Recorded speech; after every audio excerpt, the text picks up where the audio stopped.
कहानी को कितने अलग-अलग तरीकों से कहा और समझा जा सकता है। आज हम बात करेंगे रामायण की, एक ऐसी महान कथा जो हमारी संस्कृति की, हमारी सोच की नींव में है। हम देखेंगे कि यही कहानी अलग-अलग जगहों पर, अलग-अलग स्रोतों में कैसे नए-नए रूप ले लेती है। तो चलिए शुरू करते हैं ये दिलचस्प सफर। शुरुआत करते हैं इस प्रार्थना से। हमरी करो हाथ दैर रक्षा, पूरन होए चित्त की इच्छा, तब चरणन मन रहे हमारा। मतलब अपने हाथों से मेरी रक्षा करो, मेरे दिल की इच्छाएं पूरी हों और मेरा मन आपके चरणों में लगा रहे। ये सिर्फ कुछ शब्द नहीं है ना? ये तो एक यूनिवर्सल पुकार है, एक गुहार है, प्रोटेक्शन के लिए, मदद के लिए, एक ऐसी आवाज जो हर कल्चर में, हर जमाने में गूंजती है। और पता है ये प्रार्थना कहाँ से? ये है चौपाई साहिब से, जिसे 10वें सिख गुरु गुरु गोबिंद सिंह जी ने रचा था। अब देखिए, डिवाइन हेल्प के लिए ये जो पुकार है ना, ये हमें दुनिया के सबसे पावरफुल महाकाव्यों में से एक को समझने के लिए एक परफेक्ट स्टार्टिंग पॉइंट देती है। तो शक्ति के लिए यही जो यूनिवर्सल पुकार है, यही हमें लेकर चलती है सीधे प्राचीन संस्कृत महाकाव्य रामायण के दिल में। तो चलिए सबसे पहले कहानी का वो वर्जन समझते हैं जो ज्यादातर लोगों को पता है, जो मेन स्ट्रीम है। रामायण मतलब राम का अयन, यानी राम की यात्रा, और इसे ट्रेडिशनली ऋषि वाल्मीकि की रचना माना जाता है। कहानी तो हम सबको पता ही है ना? भगवान राम, जो विष्णु के अवतार हैं, उनकी पत्नी सीता को राक्षस राजा रावण किडनैप कर लेता है और फिर उन्हें बचाने के लिए एक बहुत बड़ा युद्ध होता है। यह है कहानी का वो फ्रेमवर्क जो हम सब जानते हैं। तो जो पारंपरिक ग्रंथ है, उसमें श्री राम को एक आइडियल हीरो की तरह दिखाया गया है।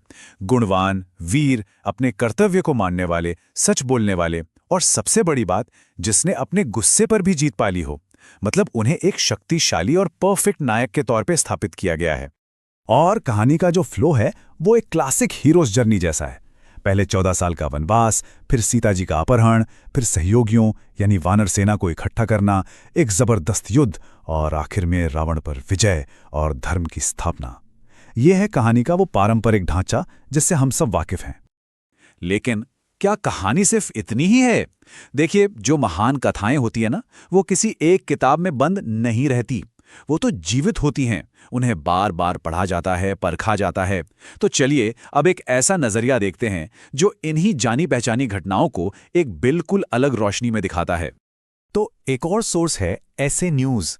ये एक बिल्कुल अलग एंगल देता है।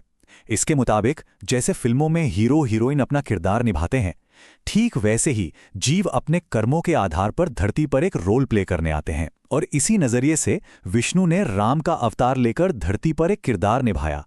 मतलब इस वर्जन में श्री राम कोई सर्वशक्तिशाली देवता नहीं, बल्कि कर्म से बंधी एक आत्मा है जो एक खास भूमिका निभा रहे हैं। तो ये तो एक बहुत बड़ा सवाल खड़ा करता है ना कि अगर श्री राम सर्वशक्तिशाली नहीं थे, तो फिर उनके जो सबसे चमत्कारी काम थे, उनके पीछे की असली ताकत कौन थी? और बस यहीं पर इन दोनों नैरेटिव्स के बीच एक सीधा टकराव हमें देखने को मिलता है। तो चलिए इसी टकराव को थोड़ा और गहराई से समझते हैं। अब हम कहानी के कुछ की मोमेंट्स को देखेंगे और कंपेयर करेंगे कि दोनों सोर्स उन्हें कैसे एक्सप्लेन करते हैं। पहला पॉइंट, लंका तक पुल कैसे बना? तो मेन स्ट्रीम अकाउंट जो विकिपीडिया पर भी मिलता है, वो ये कहता है कि पुल वानर सेना ने बनाया था और इसके चीफ इंजीनियर थे नल और नील। लेकिन जो ऑल्टरनेटिव अकाउंट है ऐसे न्यूज़ का, वो कहता है कि राम की सेना तो फेल हो गई थी। फिर एक ऋषि मुनींद्र आए और उन्होंने अपनी शक्ति से पत्थरों को पानी पर तैरा दिया। अच्छा, अब आते हैं कहानी के क्लाइमैक्स पर, फाइनल बैटल। रावण की हार के पीछे की असली ताकत कौन थी? यहां भी हमें दो बिल्कुल अलग अलग एक्सप्लेनेशंस मिलते हैं। तो रावण को कैसे हराया गया? मेन स्ट्रीम अकाउंट कहता है कि एक लंबे जबरदस्त युद्ध के बाद श्री राम ने एक शक्तिशाली दिव्य बाण से रावण को मार दिया।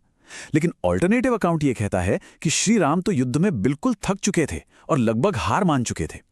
तब परमेश्वर ने एक सूक्ष्म रूप में आके उस आखिरी बाण को रावण की नाभि यानी उसके वीक पॉइंट की तरफ गाइड किया।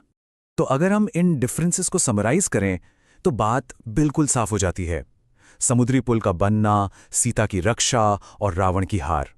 एक तरफ मेन स्ट्रीम अकाउंट इन सब का श्रेय श्री राम और उनकी सेना को देता है, दूसरी तरफ ऑल्टरनेटिव अकाउंट इन सब के पीछे किसी बाहरी दिव्य शक्ति या ऋषि की मदद को कारण बताता है।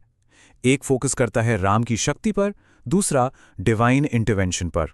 तो सवाल उठता है कि ये अलग-अलग वर्जन्स आखिर हैं क्यों? ये चीज़ हमें एक बड़े सवाल की तरफ ले जाती है कि हम पुरानी कहानियों को कैसे देखते हैं, कैसे उनसे जुड़ते हैं और उन्हें आज के समय के लिए रिलेवेंट कैसे बनाते हैं। देखिए, रामायण कोई एक किताब में बंद कहानी नहीं है। ये तो एक कल्चरल स्प्रिंग की तरह है, एक सोता है जिसने सदियों से आर्ट, लिटरेचर और स्पिरिचुअलिटी को सींचा है। 16वीं सदी के रामचरितमानस से लेकर आज की कविताओं और कहानियों तक इसने अनगिनत रचनाओं को इंस्पायर किया है। और रामायण के 7 से भी ज्यादा मेजर वर्जन्स या कांड मिलते हैं। तो ये जो इतने सारे इंटरप्रिटेशंस हैं, ये कोई कमी नहीं है, बल्कि ये इस बात का सबूत है कि ये एक जिंदा ट्रेडिशन है जो आज भी सांस ले रही है, आज भी रेलेवेंट है। हर नया वर्जन कहानी में एक नई परत जोड़ता है। तो आखिर में एक सवाल हमारे सामने आकर खड़ा होता है, किसी महाकाव्य की असली शक्ति क्या है? वो कहानी जो वो सुनाता है, या फिर वो अनगिनत नई कहानियां और विचार जिन्हें वो जन्म देता है?